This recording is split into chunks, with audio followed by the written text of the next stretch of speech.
Malipayong bagong tuig sa tanan. So ako nagalaom og nagaampo nga anamo karon sa Mayo nga kahimtang og niining 2026 ang Ginoo padayon magapamuhat og panlihok sa matagusan nato kakinabuhi. So now bagong tuig og aduna po tay bag-o nga dili ta mag book series. Aduna lay mga topics. Ug karon atong hisgutan ang ato ang year nga verse. Mao ni ang atong year verse o year theme. Siguro adunay kalainan sa uban nga magwawali or uban nga pastor sa pagdala niini. Mao ni ang ato ang verse o ato ang theme. Ang theme nato in which mao po niya akong gititle is ang Dios magahuman kung unsa ang iyang gisugdan. God finishes what He started and continue kita nga mag-faithful hangtod sa katapusan to the end. So ang ato ang bersikulo makita diri sa Pilipos at ato ang verse nara jud sa verse 6. Pilipos 1:6. Pero ato aning sugdan sa 1 hangtod sa 6. So ang ato ang passage karon nasa Pilipos 1 bersikulo 1 hangtod sa bersikulo 6. Ug aduna may mga Biblia palihog ko sa pag-abli o sunod basa kanako. Akong pagabasahon.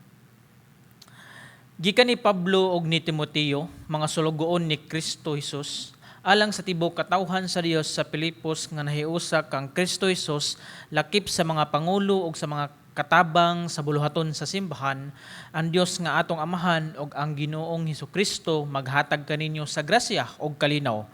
Bersikulo 3, nagpasalamat ako sa Dios sa matag higayon nga maghandom ako kaninyo ug malipayon ako sa pag-ampo kanunay alang kaninyong tanan tungod sa inyong pagtabang kanako sa buluhaton sa ebanghelyo sukad sa una gayong adlaw hangtod karon.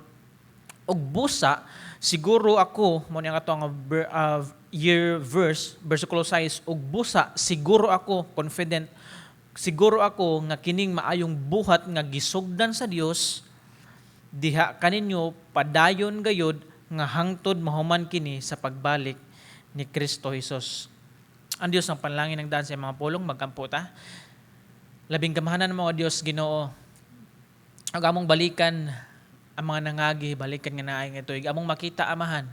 Dili na mo ikalimod, dili na mo ikadinay kung unsa ka pagkamaayo sa matagusa na mo kinabuhi. Padayon ka naga-preserve Ginoo sa matagusa ka namo. Bisan pa nining bag-o nga tuig Lord God, kami nagalaom nga ikaw gihapon nga Dios.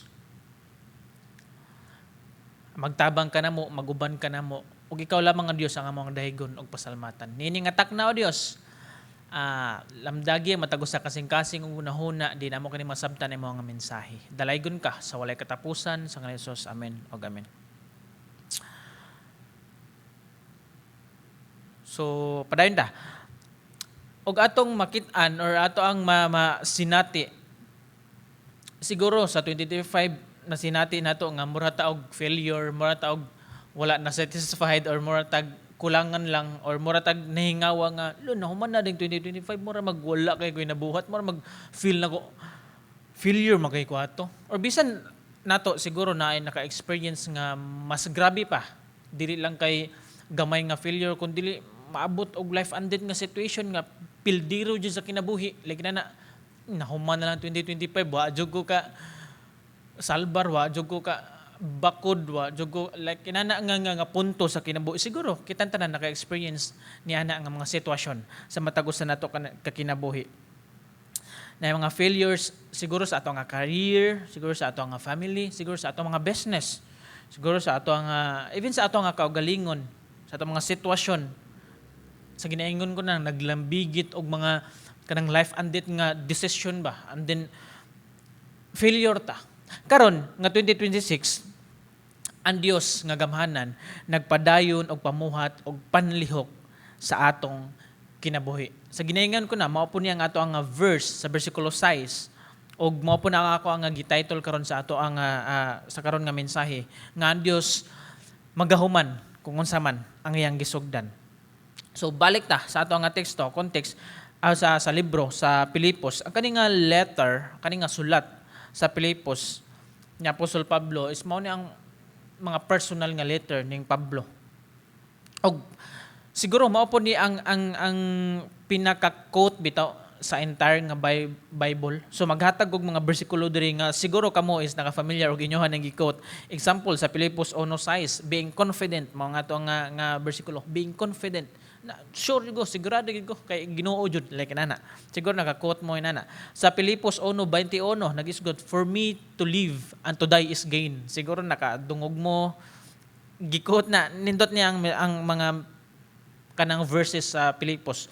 Filipos 2:3, do nothing out of selfish ambition. Nakadungog mo na. Sa Filipos 2:10 og Filipos 2:11, kay sa ngalan sa Dios ang tanang luhod magapiko, muluhod, ug ang langit, ang tanang kalibutan, ang tanang dila magsulti or mag-confess nga si Kristo mao ang Dios. Kanang nakadungog ba na every knee na maganda sa kanta shit like na. Filipos 3:7, but whoever was to my profit and I consider loss for Christ's sake. No, for the sake of Christ. So inana. Filipos 3:17, but one thing I do, kalimtan ang nangagi, forgetting what is behind, kalimtan ang nangagi, and then straightforward. Kuan magana sa mga relasyon nga nangapakya sa 2025, ana lang kalimtan lang to mga nangagi ug focus lang taning bago, di ba? Ato po nang naka-familiar og biblical na siya ato nang mabasa diri sa Filipos. Filipos 4:6 hantod Filipos 4:6, ayaw kabalaka sa bisan unsa, do not be anxious about anything. Ato nang nadungog og ato nang na siguro naghatag po nato og kadasig ni mga sitwasyon nga grabe nato ka worry, grabe nato ka balaka nga mga inani ang nahitabo. Do not be anxious, ayaw ka balaka. Ayaw ka worry. Filipos 4:13, I can do everything through Jesus Christ who give me strength. Familiar kayo na to nga bersikulo. O katapusan is nga siguro familiar ninyo nga gi-quote is Filipos 4:9. Ang Dios sangkap sa tanan na kong pahinahanglan, and God will meet all my needs. Ang Dios magsangkap.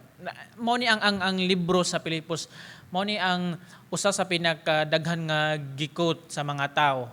Not knowing nga biblical diay nya naday sa Filipos. Example atong kalimtan naton nagi og focus na, forgetting what is behind. Biblical na siya sa Filipos nga atong makita. And then it's very important nga ato kaning libro ato ang mabasa, important nga atong mastudihan ang context gid niya tungod kay para dili ta masayop out of context ang ato nga interpretation ani nga book. Bisan pag nagkuha lang ta og mga 6 nga verses, is importante nga ato ang makuha ang context sa Filipos nga sulat. So una, ang Philippians gikan na siya sa word nga Philippi, city na siya, syudad sa Philippi nga karon naa sa Europe. Then ang Philippi kay Roman colony na siya. And then ikaduha, kani nga letter, kani nga libro is intended nga atong pagbasahon sa kinatibuk-an para makuha nato ang iyang nga context, iyang nga mensahe. So nag-encourage pud ko ninyo bisan pag gamay lang nga verses ang ato ang pagatan-awon karon. Pero mao ni ang atong year nga verse. Nag-encourage po ko ninyo nga inyo ang pagbasahon ang kini nga libro sa Filipos. Ang ikatulo, gisulat ni Apostol Pablo ang kaning Filipos, kaning nga libro, kaning nga sulat. Gisulat ni Apostol Pablo sulod sa presohan. Nga doon na siya kasing-kasing malipayon, thankfulness, in which ato ni makita diri nga rejoice or kanang joy, like na atong tanawon ang kinabuhi ning Pablo naman siya sa presohan, joy man like na ang kasing-kasing ni Pablo. Mao to ang tulo kang matuoran about ni ini nga libro. So now, atong sayran ang iyang panghitabo, ang context ani. Og atong dadon ko kamo didto sa buhat 16, magsugod ta sa 9 og sa 10. So nindot kay ni ang sitwasyon ning Pablo nga din aduna siya vision and din moadto siya sa laing dapit apan ang Dios adunay plano, murag daghan siya checkpoints, and then apil diri ang Philippi. So dili jud intentionally nga adtuon ning Pablo ang Philippi, kundi part sa plano sa Ginoo. Dili niya mao ang goal ni Apostol Pablo, pero gidala siya sa Ginoo ngadto. So now, mga buhat 16 or Acts buhat 16, 9 og 10 akong pagbasahon ni adtong gabiuna pinaagi sa panan-awon or damgo, nakita ni Pablo ang usa ka tawo nga taga Macedonia nga nagtindog og naghangyo kaniya nga nag-ingon. Again, Macedonia. Dili Philippi or unsa, dili Philippians or Pilipos, Macedonia. Nagtindog og naghangyo kaniya nga nag-ingon. Dali nga ri sa Macedonia og tabangi kami. Jis, human gayud sa panan-awon ni Pablo, nangandam kami pag-adto sa Macedonia kay among na siguro nga ang Dios nagtawag kanamo aron sa pagwali sa maayong balita sa katawhan didto. Makita nato ang target nilang Pablo, Macedonia, ilang padulngan. So now, ang team ning Pablo o si Pablo, nga team, lumipad ang aming team, larga sila, and then gikan sa Troas o kato ng pagkabasahon dira sa buhat 16, 9 Gs, gikan sila sa Troas, ako lang ning i-summarize. Gikan sila sa Troas, padong sila sa Neapolis. And then, na-meet nila ang usa ka successful nga businesswoman nga si Lydia. Again, wala pa sila naabot sa Macedonia. Lydia. Ilahang na-meet si Lydia, successful nga businesswoman. And then si Lydia, siya ang permero nga na-convert siya o ang iyang tibok panimalay sa Europe. So, inana. And then nahimo si Lydia nga anchor sa mga assembly sa Philippi. Kani.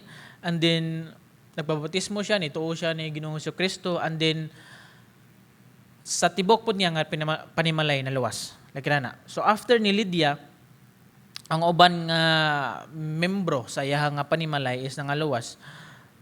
Si Pablo ang iyang nga team, iyang nga kauban, si Silas, ang mga kauban, nakamit po og usa ka young nga babay nga slave. So slave na amo. Then ang kani nga babay kay na siya kanang murag black magic or fortune telling nga abilidad. Basically kay na-recognize ning Pablo nga kining babae is na bandage siya sa devil, bandage siya sa evil spirits. So giluwas ning Pablo, gisangyawan ni Pablo, gihingin nila niya ang dawta nga espiritu.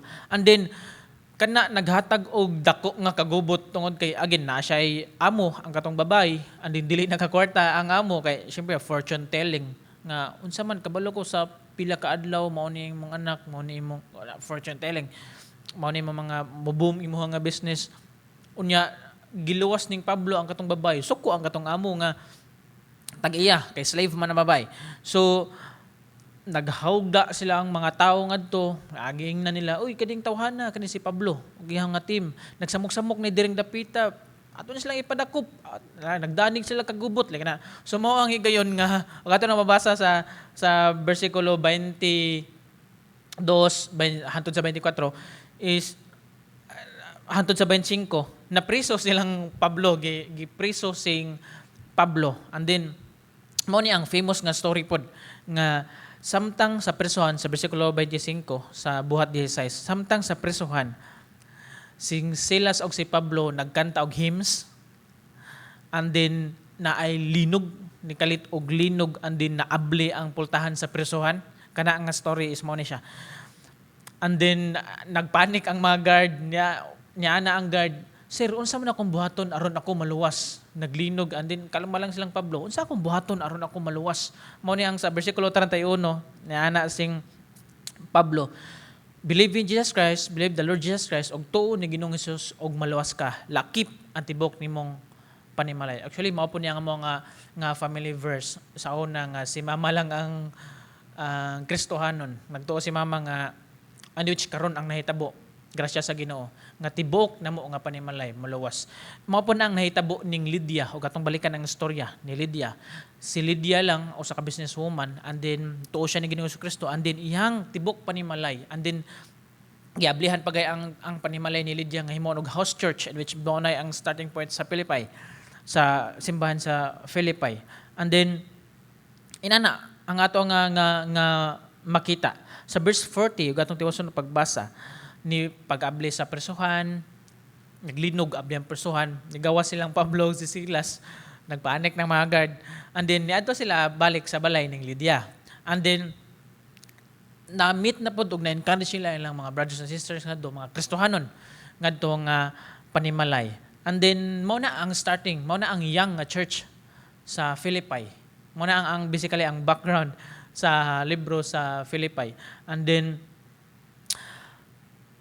kana nga simbahan naadira ang successful nga mga businessman, naadira ang religious nga mga babae, naadira ang katong babae nga rejected nga fortune telling, ug naadira mga regular lang nga mga tao naadira.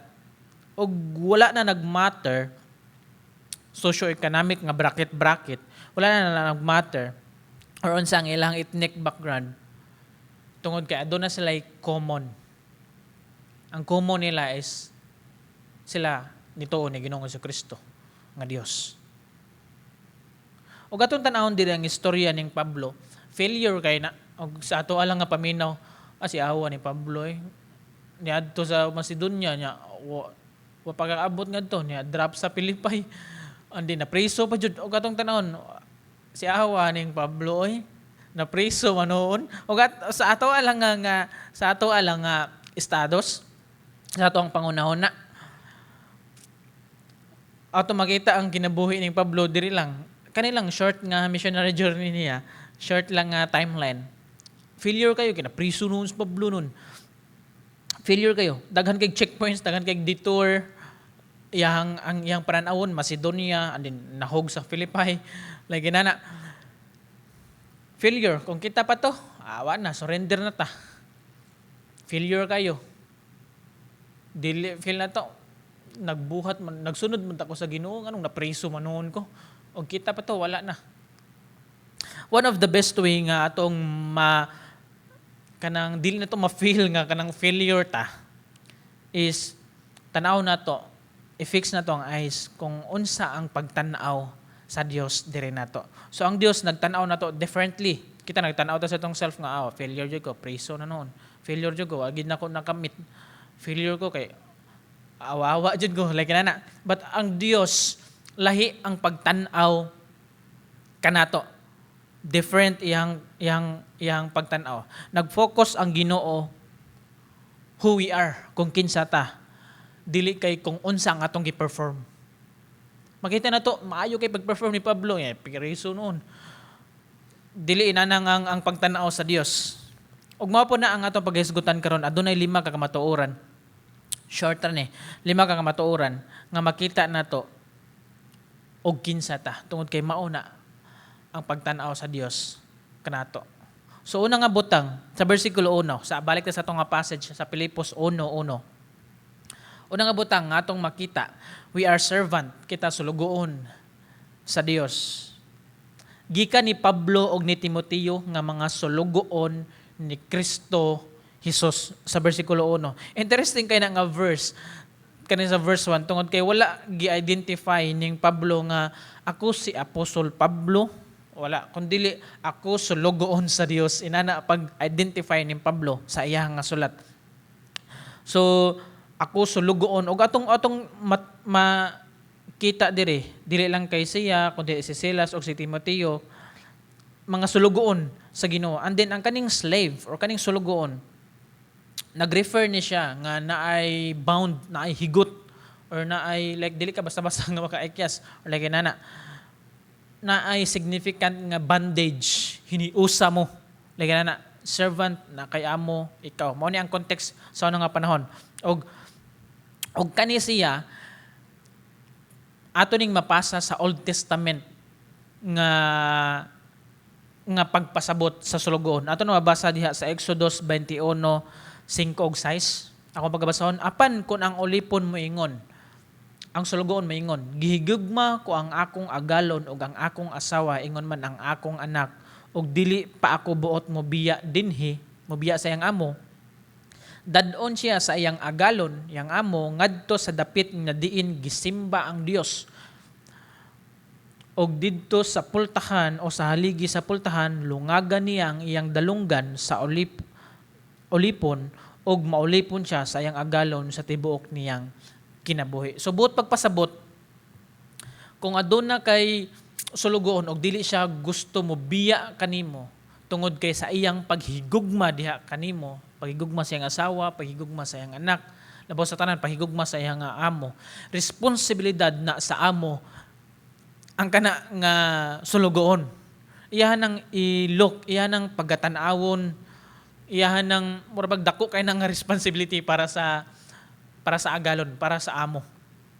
So inana usab ang atong makita diri nga language nga gigamit ning Apostol Pablo nga diin nahigugma kayo siya ni Ginoong Kristo og iyang gi-address iyang kaugalingon nga sulugoon ko, slave ko.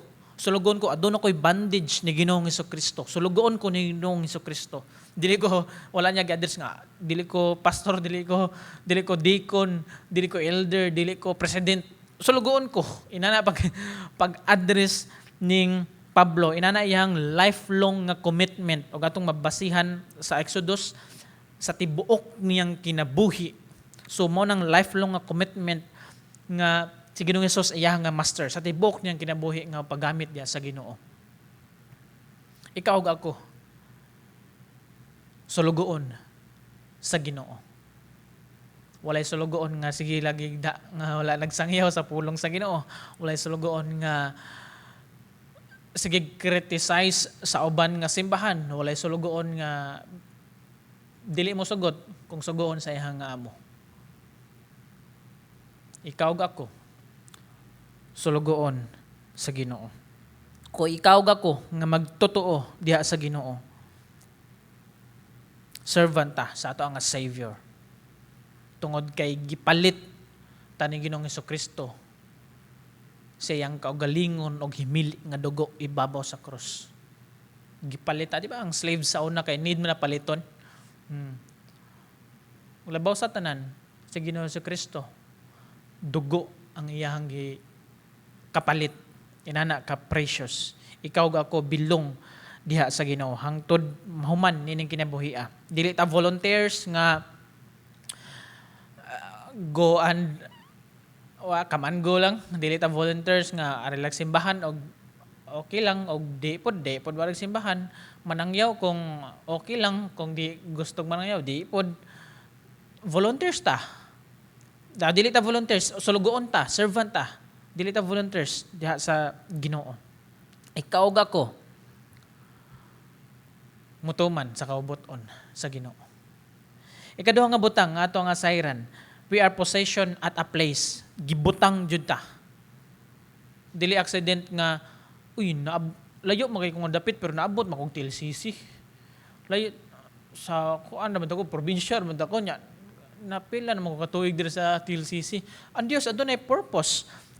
Mabasa nato sa bersikulo 1b sa 1:1 gihapon.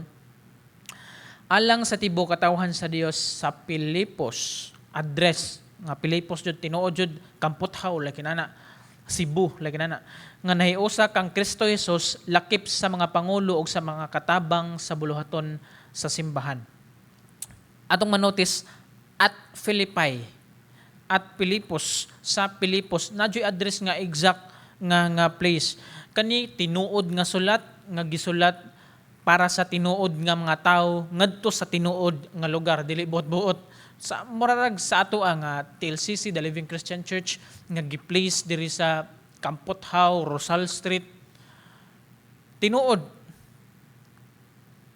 mo nang ang atong makita diri nga matag simbahan mura siya og headquarters para sa ministry. No maka-ministry ta bisan asa nga dapit, pero ang simbahan mo siya headquarters sa ministry sa Ginoo. Buot pagpasabot ikaw naka-part sa neighborhood, naka sa part sa family nga apil sa plano sa Ginoo nga na adunay redemptive nga reason. Giposition ta sa mao nga work, sa mao nga lugar og ang ato nga platform kanang ato nga platform is mao na nag-serve nato nga kaghatag og impact sa ato nga kinabuhi nga kita maong asin og kahayag. Ang church, ikaw ug ako, asin og kahayag. Gi-place ka sa kana nga trabaho, gibutang ka sa Ginoo nga kana nga trabaho. Mahimo kang asin og kahayag sa imong nga trabaho. Gi-place ka, gitawag ka sa Ginoo para sa imong nga pamilya. Hindi wala pa sila nakaila sa Ginoong Hesukristo. Ikaw ang mahimong kahayag og asin para sa tibok ni mga pamilya. Same sa business. Mahimo kang asin og kahayag. Bisan pa sa mga taong nagpanlibot ka nato, mahimo tang asin og kahayag asa man ta gi-place, asa man ta gibutang nga lugar sa Ginoo. Naghatag tag impact. Ug karon nga naa diri nakadungog sa mensahe sa Dios, naka sa TLCC or naka sa asa nga church. Gibutang ka dira sa Ginoo ug ang Dios adunay purpose sa imong kinabuhi. Servant ta sa Ginoo og giposition ta niya sa specific nga place tungod kay adunay tay purpose. Ikatulo nga butang sa bersikulo 2, kita gihatagan ta we are granted o grace and peace. Sa bersikulo 2, ang Dios nga atong Amahan o ang Ginoong Hesukristo maghatag kaninyo sa grasya o kalinaw, grace and peace. Grace and peace to you, like na sa verse 2. So, ang grace is mao ni siya typical nga greeting nga mura siya hi, hello, or sa Hebrew pa mura shalom, like kinana. Normal siya nga mura siya greeting lang. Apan ang paggamit dire ning Pablo siya hi, hello, or sa Hebrew, shalom.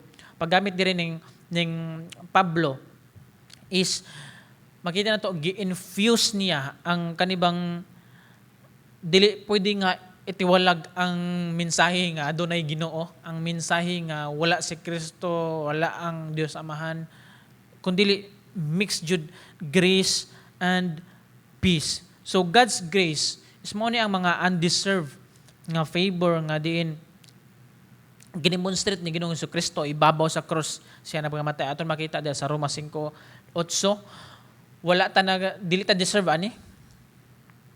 Apan tungod sa iyang paghigugma, tungod sa iyang gugma, iyang gihatag dire kanato grace to you. So now, ang peace, ang grace is ato ang nakuha, God's blessing.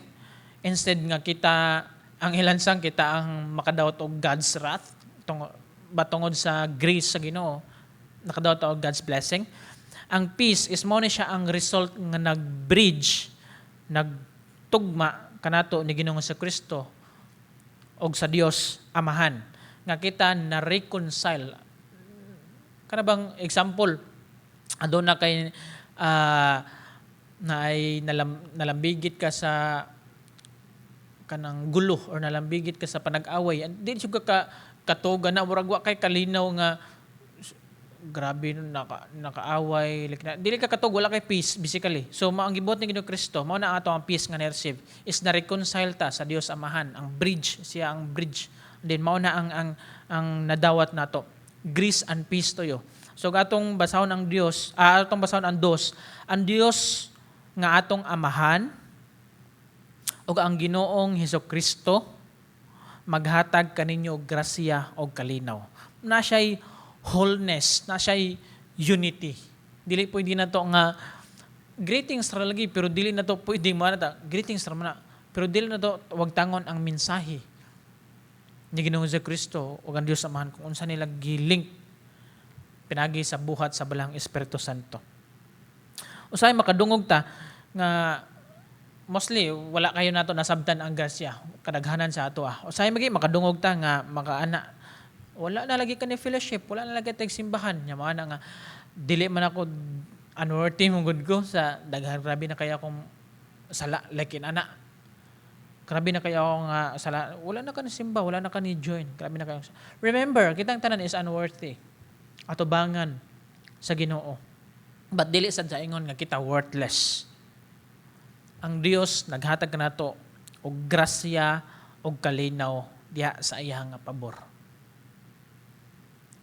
Dili lang kay kita slaves, dili lang kay kita sulugoon sa Ginoo ni Ginoong Hesukristo, kita giposition sa specific nga place tungod ka specific nga purpose para sa iyang kahimayaan sa ministry.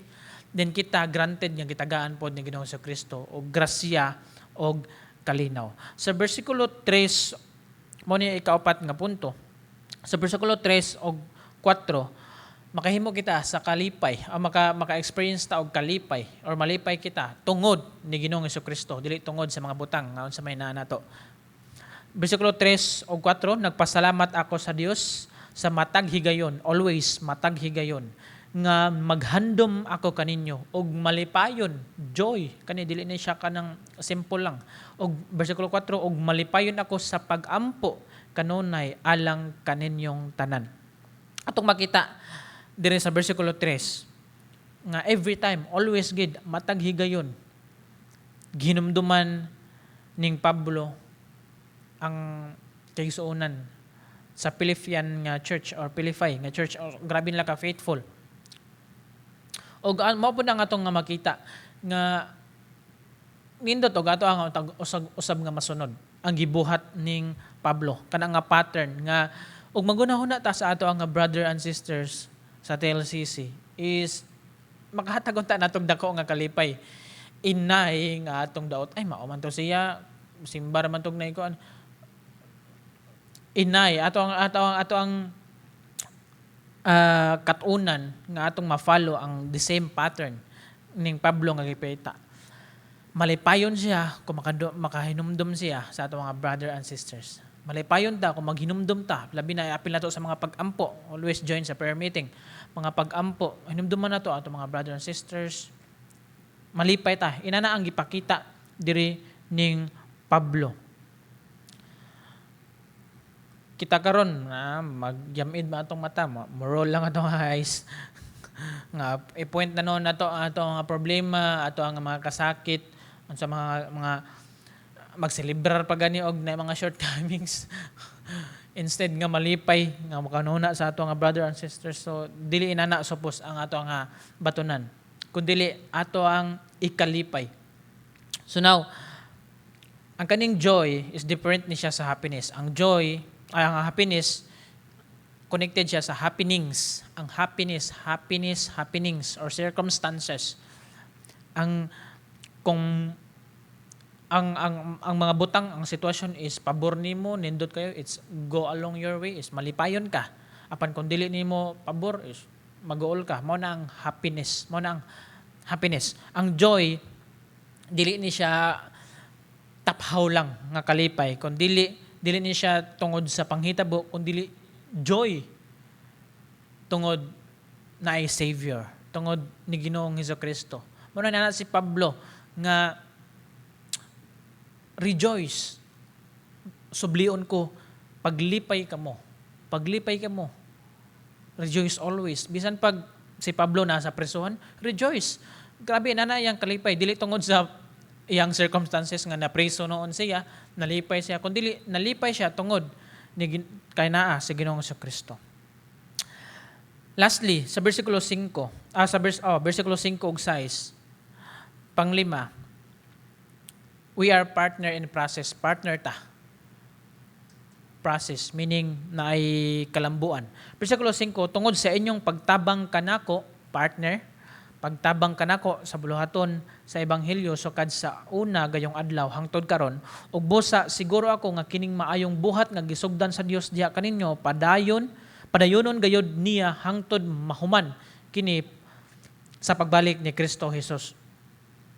Ato makita diri nga ang kalipay ning Pablo is connected siya nga ang tao nakailan ni Ginoong Kristo.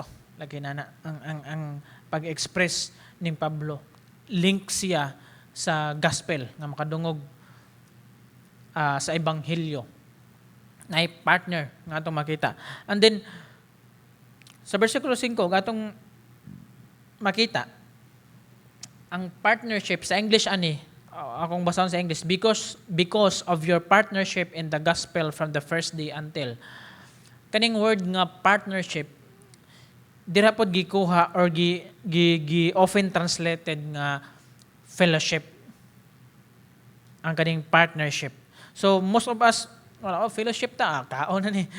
Like inana dayon ang ato nga una-una ang word nga fellowship. Kaon na ni. Fellowship po, magkaon ko ni. Oh, sugba-sugba ni ba? Like inana adto ta sa fellowship hall. Napaingan fellowship hall. Na ang atong una-una.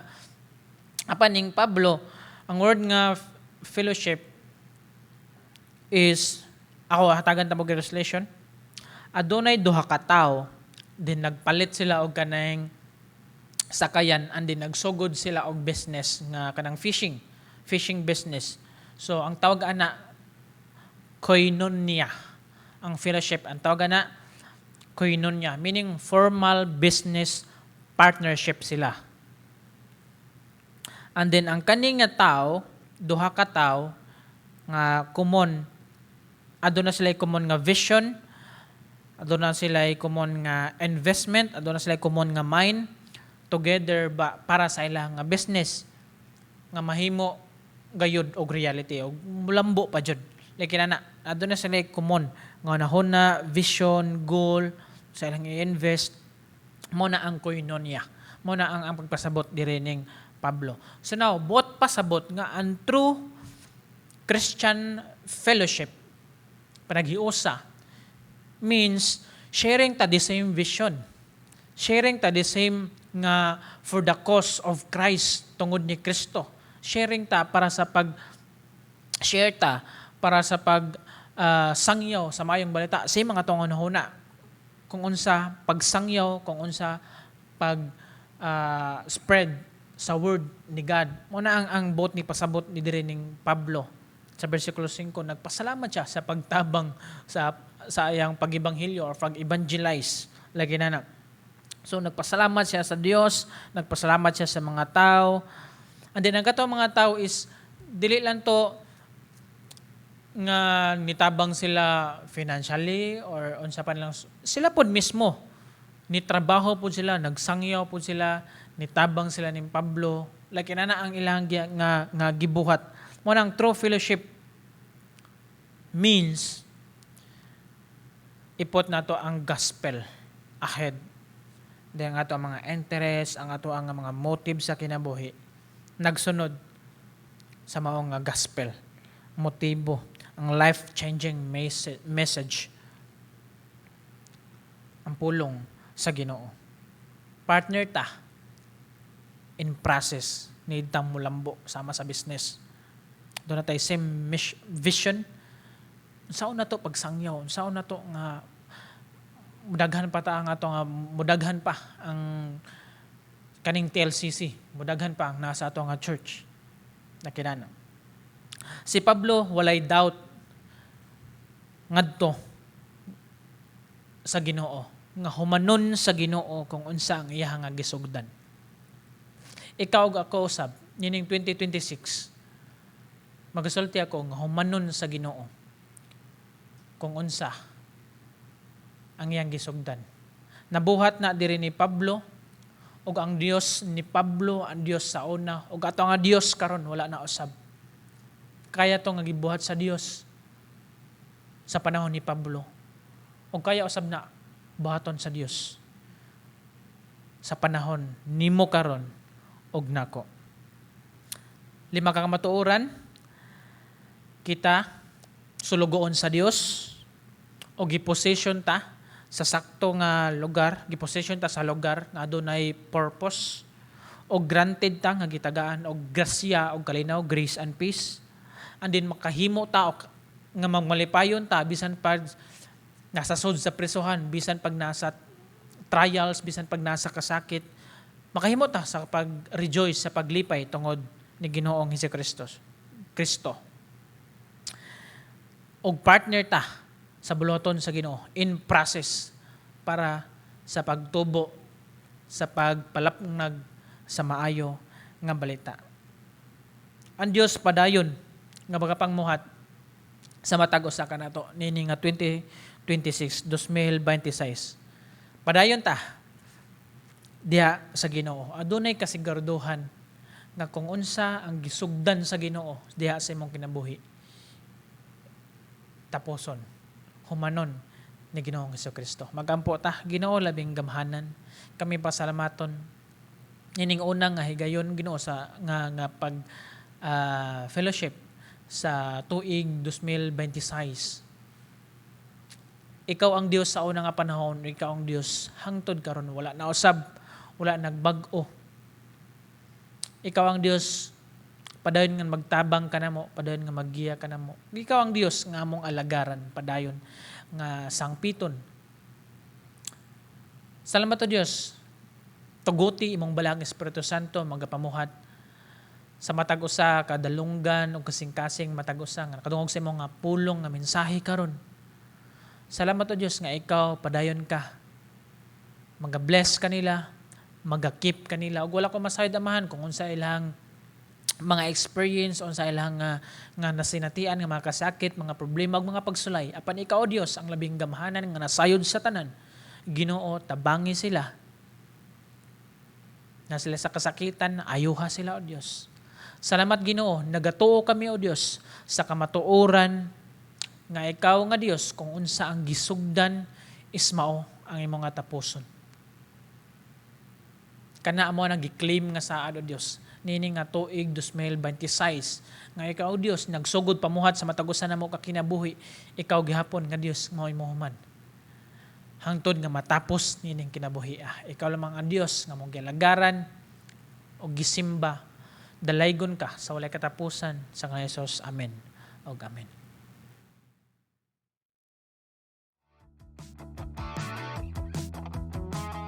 Join our regular Bible study groups on Tuesdays and Sundays, 8 to 9 p.m.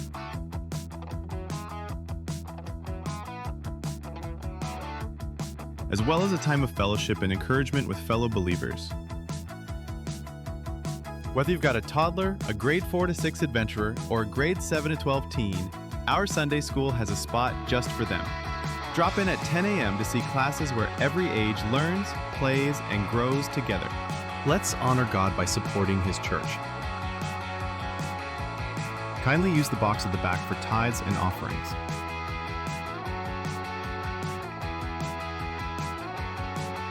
Follow our Facebook page to stay updated on church activities.